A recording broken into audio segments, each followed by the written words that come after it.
However, if those kinds of elements are already in place in society, it is nonetheless clear that if you move from a hunter-gathering into a horticultural environment, there will, of course, be significant changes. One is, of course, the predictability of the food. The other is the ability to generate more reliable food surpluses. A third might be a change in the overall caloric or energy structure of your diet. But the one that I want to focus on is more social, which is the impact internal to the society. And this is what we find that I think is of considerable interest, and for some of you might be the first interesting thing I've said all afternoon, which is when we see this shift into horticultural, away from hunter-gathering into horticultural communities, a fundamental change takes place in terms of the gender dynamics and assigned gender roles inside these societies.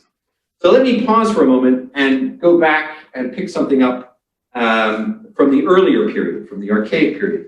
One of the curiosities of the rise of the Huron and other indigenous North American cultures is there seems to have been a shift from a patrilocal or patrilineal to a matrilocal or a matrilineal society. To remind you of the meaning of those terms, that means that there's a shift away from a society that is structured along following the line of paternity, the father's line, the male line, to one that is followed or structured around the mother's or the female line.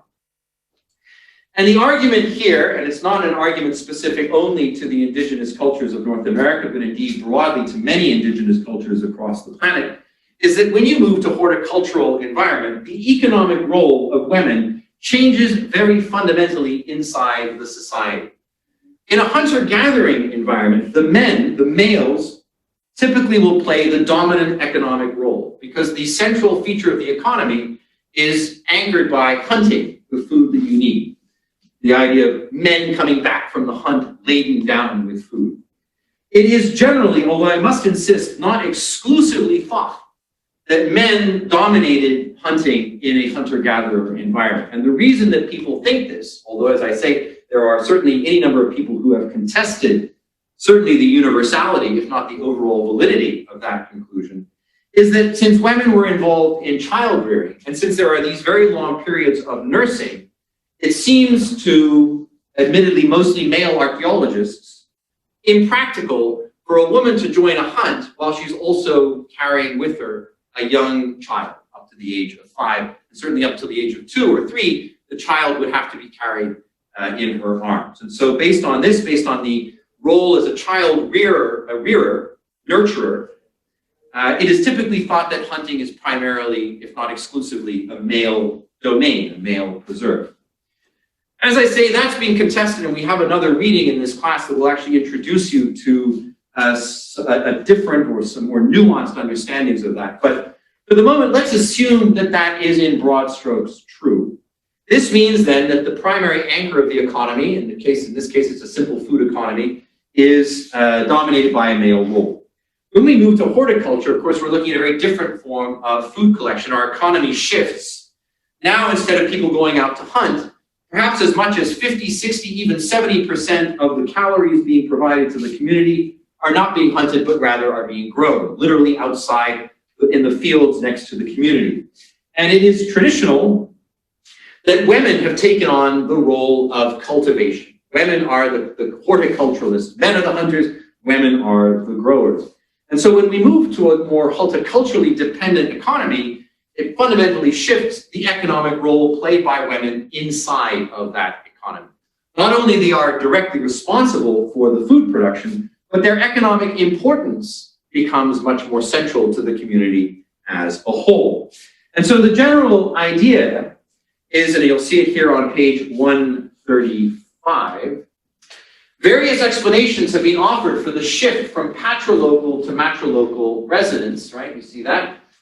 A general theory of matrilocal residence postulates that it develops when women assume a dominant role in food production or when horticulture becomes the main source of nutrition, and hence female contribution becomes more valuable than male contribution.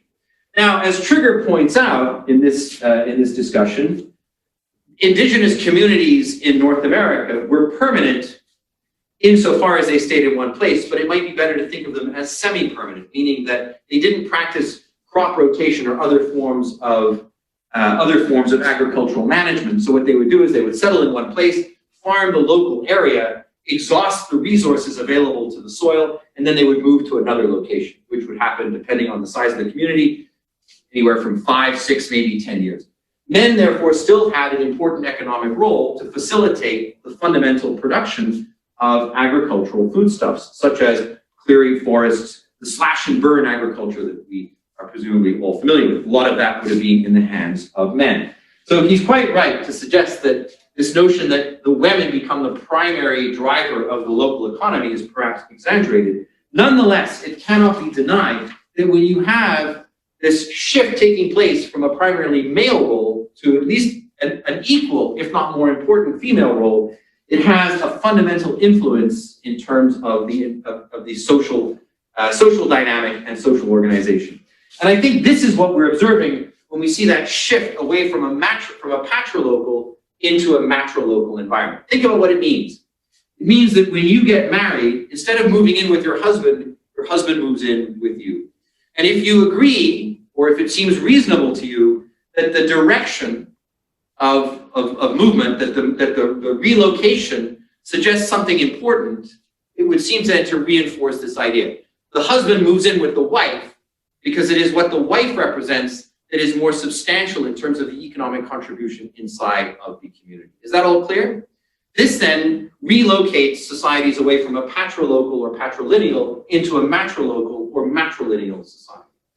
And to be very clear, when we say matrilineal or matrilocal, we don't mean that women have necessarily political power. We mean that it is along the female line that political or social power and prestige is derived. It is the mother's brother, not the father's brother, for example, that has the importance inside the family. So you can still have a patriarchy, even if you have a matrilocal or a matrilineal society. Okay, so what are we seeing, right? What we're saying is that there's a shift into horticulture. The shift into horticulture, according to Trigger, is as a result of environmental forces that pre-adapted these cultures to adopt horticulture. And that one of the consequences, one of the early consequences of moving to a horticultural economy was that we shift away from a patrilineal into a matrilineal system. I want to add one thing to this idea, because we also then see a whole range of ritual practices emerge, which seem, at least to my eyes, to suggest that this notion that there's a fundamental shift taking place in economic roles has some legitimacy, has some validity. In a hunter-gathering environment where men are chiefly responsible for the hunt, prestige then attaches to the value of the male as a hunter. As hunting diminishes as an economic importance, it raises a fundamental question. How do men demonstrate their value? How do they demonstrate their prowess? It's true that if you're practicing slash and burn agriculture, men can go out in the fields and chop down the trees in order to allow you to plant crops. But I'm going to argue there's probably not a lot of prestige, social value that derives from chopping down a tree. And so coincident, or maybe slightly after this shift takes place, we start to see certain rituals evolve in these communities, and particularly across these communities. And these rituals are typically drawn around, or typically revolve around acts of ritualized violence. So for instance, you start to see raiding parties, certain kinds of, we might call them warfare, but they're warfare that follow very specific kinds of rules. So for example, honor killings, these kinds of things.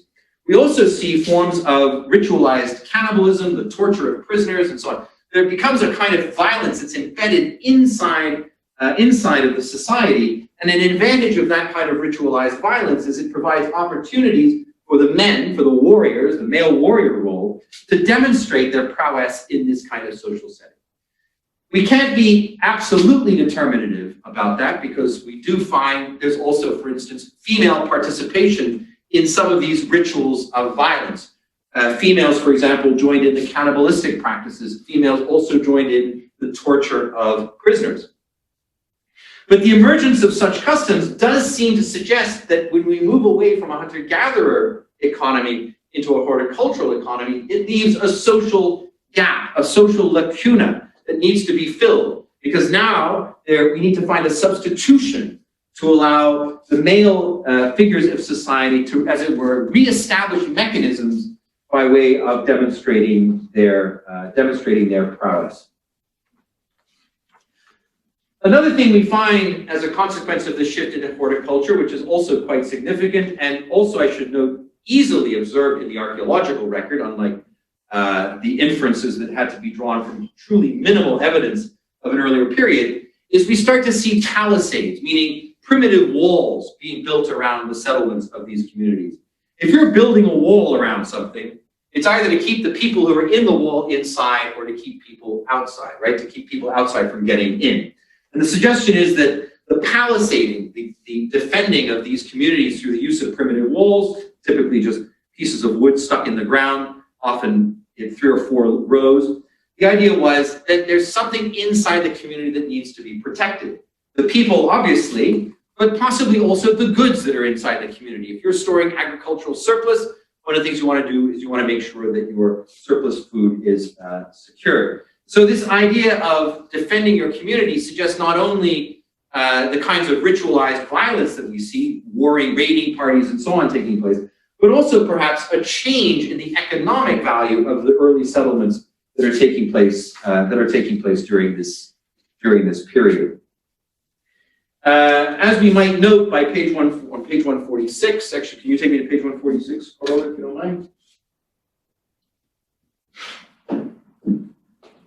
You can review the value of this or the details of this argument at greater leisure if you like. Page 146, you'll note the relevant phrase around this discussion, which he says, John Whithoff, who's a scholar, has argued that as corn growing replaced hunting as the dominant mode of subsistence, the resulting decline in the male role as food producers led them to seek to enhance their prestige as warriors. Or you might say to enhance their prestige through other ritualized forms which redounded to some kind of idea of the male image. So this idea that an economic shift produces ritual consequences built around changes to the gender dynamic as women take on a more important economic role inside.